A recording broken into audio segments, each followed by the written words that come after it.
Agora, segundo a televisão dos Estados Unidos, a CNN, os ucranianos teriam admitido. Eu vou passar por esse tema para a gente começar a conversa, porque vai em linha com tudo que a gente está construindo sobre o agravamento da situação na Ucrânia. Os ucranianos estariam admitindo a participação em 3 ataques na Crimeia. O primeiro contra a base de saque e 2 ataques que ocorreram posteriormente, no mesmo dia, um deles admitido como sabotagem pelo governo russo, sem especificar detalhes. Segundo a CNN, os oficiais ucranianos assumem a responsabilidade sobre essas ações. Eu vou falar um pouco sobre isso, gente. E vamos começar, então, por essa questão que é importante pra caramba, no meu entendimento, que a CNN veicula. E veicula nesse momento não só na televisão, como também nas suas edições, nas suas páginas digitais. Segundo matéria assinada por Tara John e Vasco Kotovil, a Ucrânia admite estar por trás de 3 explosões na Crimeia.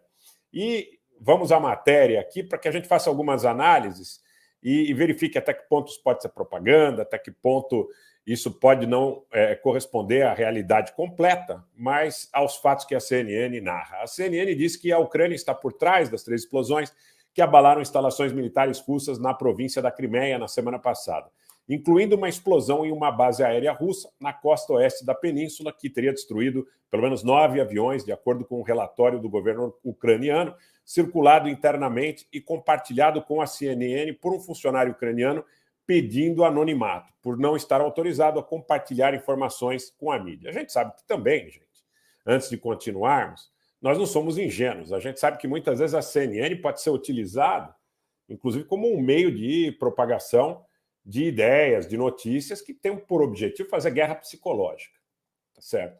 Então, nós vamos nos aprofundar nisso, mas eu quero lembrar sempre que Medvedev, Putin, Shoigu, Zakharova, o próprio Lavrov, em inúmeras oportunidades, colocaram a Crimeia como linha vermelha.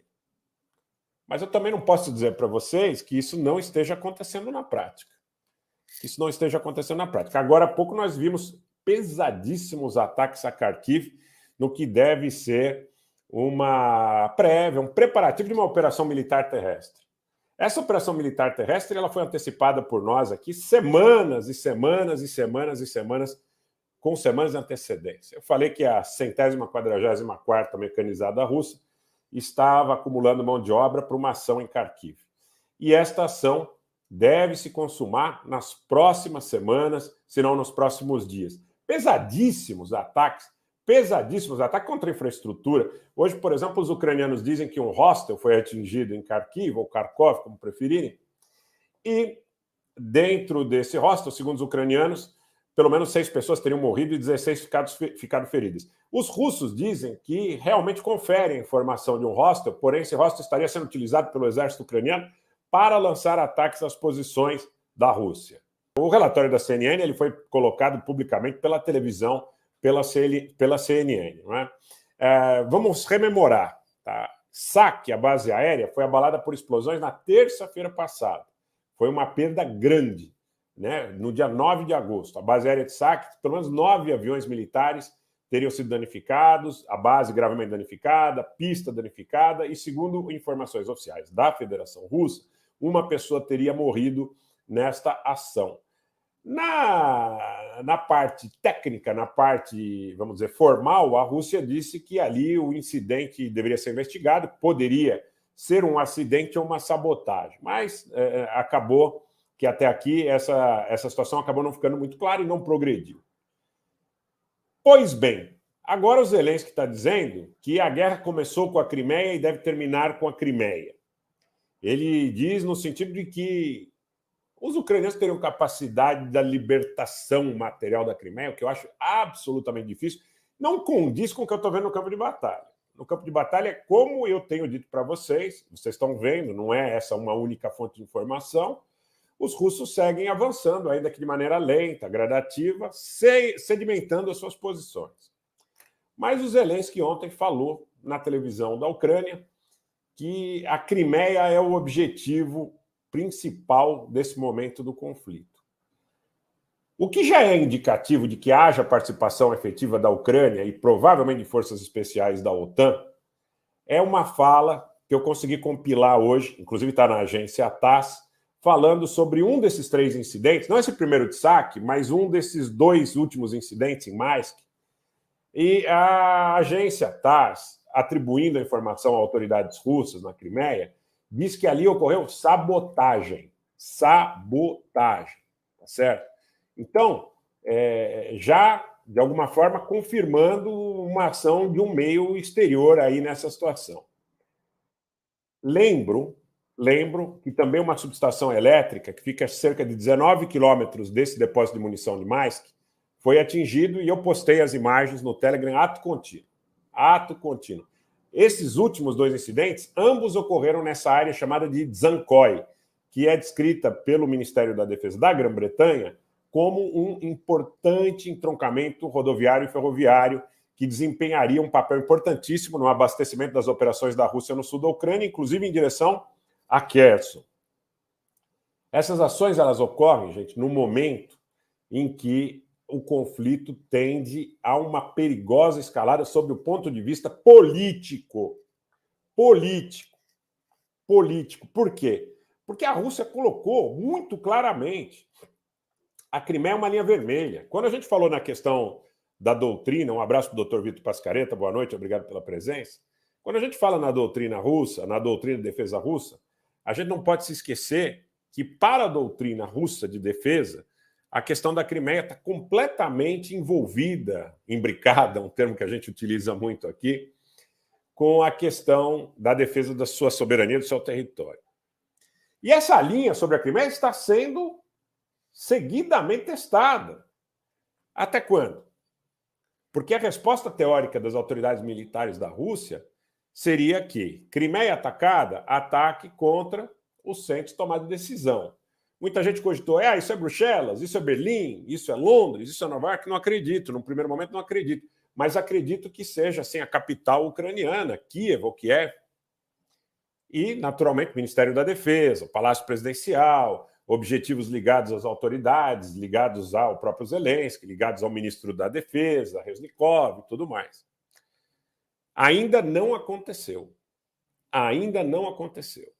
Mas os indicativos são de que vai acontecer. Que irá acontecer. Porque me parece que as ações contra a Crimeia não cessarão. Não cessarão. E nessas ações contra a Crimeia, me parece inevitável a previsão, ou que nós imaginemos, de alguma forma pode ser entendido como uma elucubração, mas que há a participação de comandos especiais dos Estados Unidos e do Reino Unido. Que há a participação de comandos da OTAN envolvidos nessas operações, que podem contar, inclusive, com a presença, não é? É guerra, naturalmente é guerra, é um conflito aberto, de algum nível de colaboracionismo ou de elemento que tenha traído o próprio exército da Rússia ali na região da Crimeia. Não seria algo absolutamente inusitado. Tá? Vejo que a questão do avanço sobre Kharkiv também pode estar ligado, sob o aspecto temporal, a essas ações contra a Crimeia. Quero lembrar, porque as pessoas perguntam por que a Crimeia é tão importante nesse conflito. A Crimeia, gente, é o lar, é a casa da frota do Mar Negro da Rússia, que está baseada em Sebastopol. Você teve toda essa operação, muito dessa operação iniciada em 24 de fevereiro, baseada a partir da Crimeia. Vocês percebam que as tropas russas que chegaram ao sul da Ucrânia, elas chegam a partir da Crimeia, elas não chegam a partir do Donbass, elas não chegam a partir de Mariupol, elas chegam a partir da Crimeia. Então, o controle da Crimeia garante acesso contínuo à base naval de Sebastopol. Anteriormente havia um acordo de arrendamento com a Ucrânia que foi desfeito, né, após aqueles episódios do Maidan em 2014.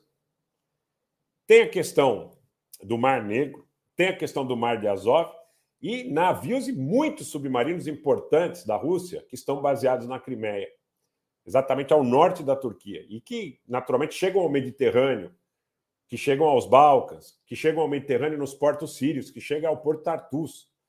Né? Quero lembrar que, após a derrubada do Yanukovych, você teve aí a questão material dos russos dizendo, olha, escuta, a Crimeia, a partir de um referendo, ela passa a ser parte da Rússia e ponto final. Ponto final. É importante frisar que, se não fosse essa posição da Rússia na Crimeia, muito provavelmente haveria muito mais dificuldade em chegar a Kherson, em unir aquela região de Mariupol, a região do Donbás, de Luhansk, Donetsk, com toda aquela região ao sul aí que os russos hoje têm presença consolidada. Inclusive, em Kherson, os russos conseguiram assegurar e sedimentar a presença para poder prover a Crimeia com água doce, né? Ali sempre havia uma certa chantagem por parte do governo ucraniano em relação à manutenção do fornecimento de água para a Crimeia, em decorrência de, até 24 de fevereiro, os ucranianos controlarem essa região. Eu acredito que a situação daqui para frente tende a piorar exponencialmente.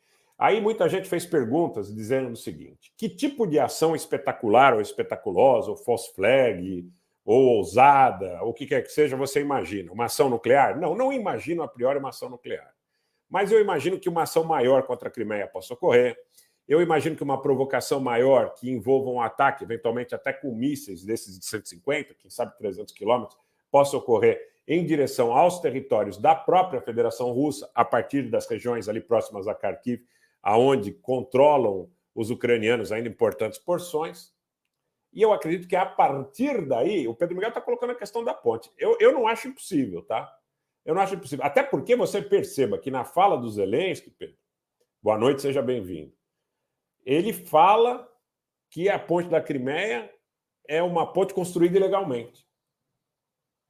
E tem um simbolismo muito grande. Você tem um simbolismo